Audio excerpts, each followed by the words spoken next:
Iran का साथी भारत। कुछ लोगों को ये सुन के अच्छा लगेगा, कुछ लोगों को बुरा, लेकिन ये बात बिल्कुल हकीकत है क्योंकि भारत ने ईरान का ऐसी जगह साथ दिया जहां पर कई देश खामोश थे। जी हाँ, एक इंटरनेशनल ग्रुप है जिसका नाम है NAM और इसमें 120 देश शामिल हैं। आप जानते हैं कि अज़रबैजान और ईरान के बीच रिश्ते बेकार चल रहे हैं।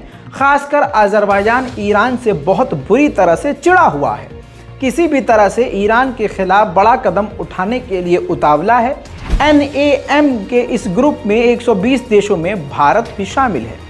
NAM ग्रुप का इस्तेमाल करते हुए इसकी मीटिंग के दौरान अज़रबैजान ने ईरान के खिलाफ बड़ा फैसला सुनाने की कोशिश की। एक नया कानून ईरान के खिलाफ ये लेकर आए। उस कानून में क्या था, उसमें ईरान के खिलाफ क्या बातें थी, वो अभी तक सामने नहीं आई हैं, लेकिन दो देशों ने ये पूरी तरह से ईरान के खिलाफ षड्यंत्र को अज़रबैजान के फेल कर दिया। जी हाँ मेरे दोस्तों, भारत और सीरिया ने उस ईरान के खिलाफ जो प्रपोजल था अज़रबैजान का, उसको डिनाई कर दिया, रिजेक्ट कर दिया, जिसमें NAM के 118 देश एक तरफ और भारत और सीरिया एक तरफ ईरान के साइड हो गए। सिर्फ ईरान की तरफ भारत और सीरिया के होने से ही ये पूरी तरह से ईरान के खिलाफ जो बिल लाया गया था वो फेल हो गया। यहाँ पर बता दूं कि भारत और ईरान के रिश्ते सदियों पुराने हैं, बहुत ज़्यादा पुराने। ईरान भारत की बेहद कदर करता है। ईरान का कभी भी साथ भारत ने बुरे वक्त में नहीं छोड़ा। वहीं भारत ने भी ईरान का साथ ऐसे ऐसे जगह पर दिया है जब कभी किसी ने ईरान का साथ नहीं दिया। अब ये आज के भी दौर में लाइव एग्जाम्पल देखने को मिल गया है। अज़रबैजान इसके बाद भड़क गया और अज़रबैजान ने कहा कि सीरिया और भारत ने हमारे ऊपर जो ईरान के अंदर आतंकी हमला हुआ उसकी आलोचना नहीं करी है।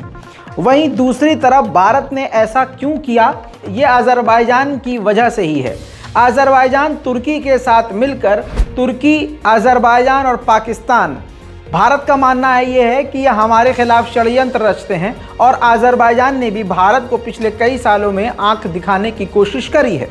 उसी का बदला भारत ने लेते हुए अपने पुराने दोस्त ईरान का साथ दे दिया है, जिस पर अज़रबैजान भारत से भी चिढ़ गया है। वहीं बात अब ईरान की हो रही है तो ईरान में कुछ वक्त पहले ड्रोन हमला हुआ।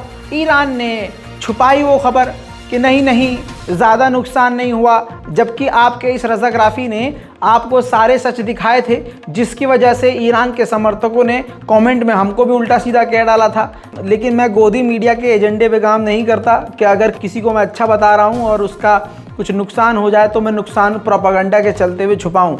भैया, हमको ईरान से लिफाफा नहीं मिलता है, ना ईरान से हमको चेक मिलता है। चेक तो हमको मोदी जी भी नहीं देते और राहुल गांधी भी नहीं देते, कोई नहीं देता भाई साहब। जो भी देते हैं वो आप ही देते हैं। आप लाइक करते हैं, आप प्यार देते हैं, तो उसकी वजह से कुछ पैसा यूट्यूब से आता है। तो इस वजह से मुझे चापलूसी अल्हम्दुलिल्लाह करने की किसी की ज़रूरत है नहीं।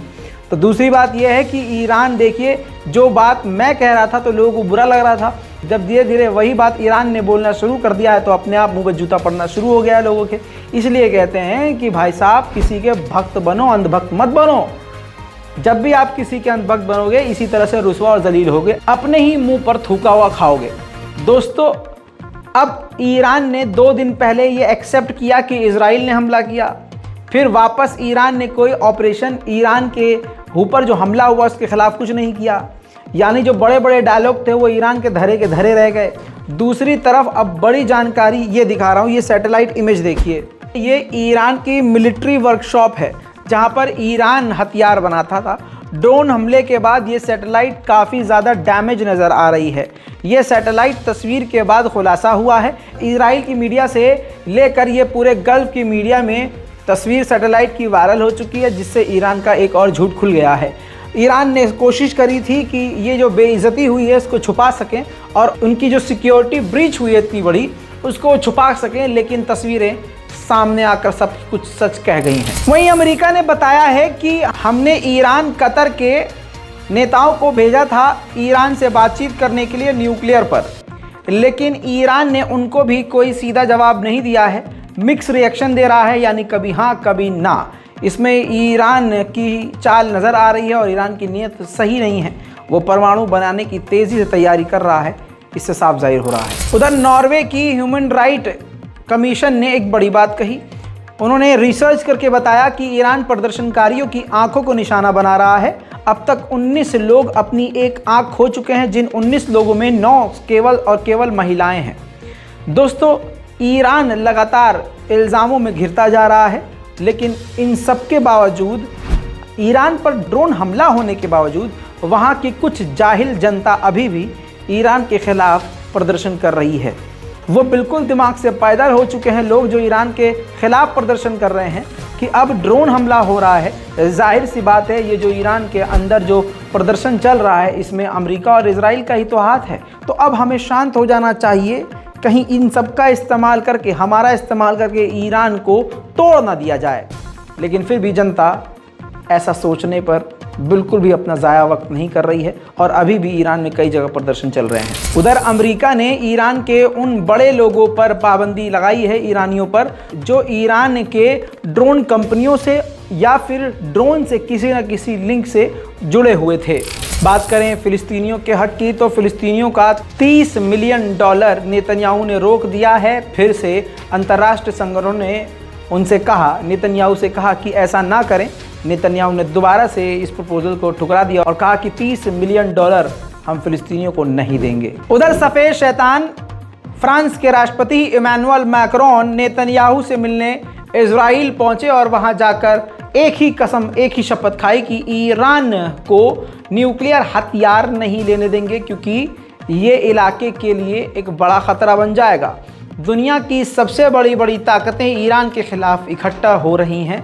ये दिलचस्प बात है कि एक ईरान को गिराने के लिए, जबकि ईरान में घुसकर भी हमला किया इन्होंने, फिर भी इनको शांति नहीं मिल रही है और ईरान के खिलाफ सबसे बड़ी ताकतें एक हो रही हैं। फिलिस्तीन के लिए सारी दुनिया जहां खामोश है, इजिप्ट और रशिया सामने आए हैं। इजिप्ट और रशिया ने इंटरनेशनल कम्युनिटीज से कहा है कि फ़िलिस्तीन के लिए बोले, फ़िलिस्तीन के साथ जुल्म ना होने दें। सूडान मुस्लिम देश है, ताज़ा तस्वीर आ चुकी है, जिस खबर के बारे में मैंने आपको कल बताया था। इजराइल के फॉरेन मिनिस्टर सूडान पहुंचे थे और सूडान की मिलिट्री ने, क्योंकि सूडान में मिलिट्री कूप है, तो मिलिट्री जनरल ने, आर्मी जनरल ने ही मुलाकात इजराइल के फॉरेन मिनिस्टर से की थी और इस बात का ऐलान किया था कि जब चुनाव हो जाएंगे तो इसी साल के आखिर तक सूडान इजराइल के साथ नॉर्मलाइजेशन कर लेगा। दोस्तों, इसके बाद देखिए अगली खबर है ये। इस रिपोर्ट के अनुसार बताया गया है कि फ़िलिस्तीन के जो लड़ाकू हैं, उन्होंने, खासकर हमास ने, सूडान को धमकी दी है, यानी कड़े शब्दों में कहा है कि जो भी आपने फैसला इजराइल के साथ मिलकर लिया है उसे तुरंत रिवर्स कर लें, वापस ले लें। दोस्तों, इजराइल एज यूजुअल इस खूबसूरत शख्स को देखिए, नेबलस के इलाके में इस खूबसूरत इंसान, अरबी इंसान, फ़िलिस्तीनी इंसान को, शख्स को गोली मार दी। 26 साल के इस व्यक्ति पर इल्ज़ाम इजराइल ने लगाया कि यह हथियार लेने की कोशिश कर रहा था और ये कहते हुए नेबलस के इलाके में इस शख्स को, अब्दुल्ला नाम के शख्स को गोली मार दी। रिपोर्ट यह है कि अमेरिका के NSA जैक सिविलियन इजराइल आए और उसके बाद अमेरिका के विदेश मंत्री भी इजराइल आए। दोनों को एक अलग टेंशन है, वो टेंशन बहुत बड़ी है। टेंशन ये है कि उनका ये कहना है कि आने वाले समय में, कुछ ही दिनों में रमज़ान आ जाएंगे और ऐसे में इजराइल के साथ फ़िलिस्तीन का टकराव न बढ़ जाए और दंगे न भड़क जाएं। उनको अलग ही टेंशन है। और जहां तक हमारी रज़ाग्राफ़ी की जो पड़ताल है, जो सोर्सेज हैं, वो ये कह रहे हैं कि रमज़ान के दौरान इजराइल अपनी सारी हदों को पार करेगा। उधर US की कांग्रेस ने तुर्की को खुलकर धमकी दे दी है।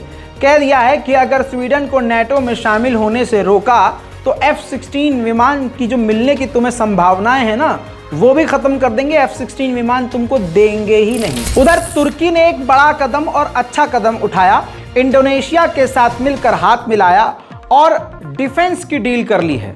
दोनों देशों की सेनाएं एक साथ मिलकर काम करेंगी, जो कि तुर्की के लिए, इंडोनेशिया के लिए काफ़ी अच्छी खबर है और उनकी मजबूती इससे होगी।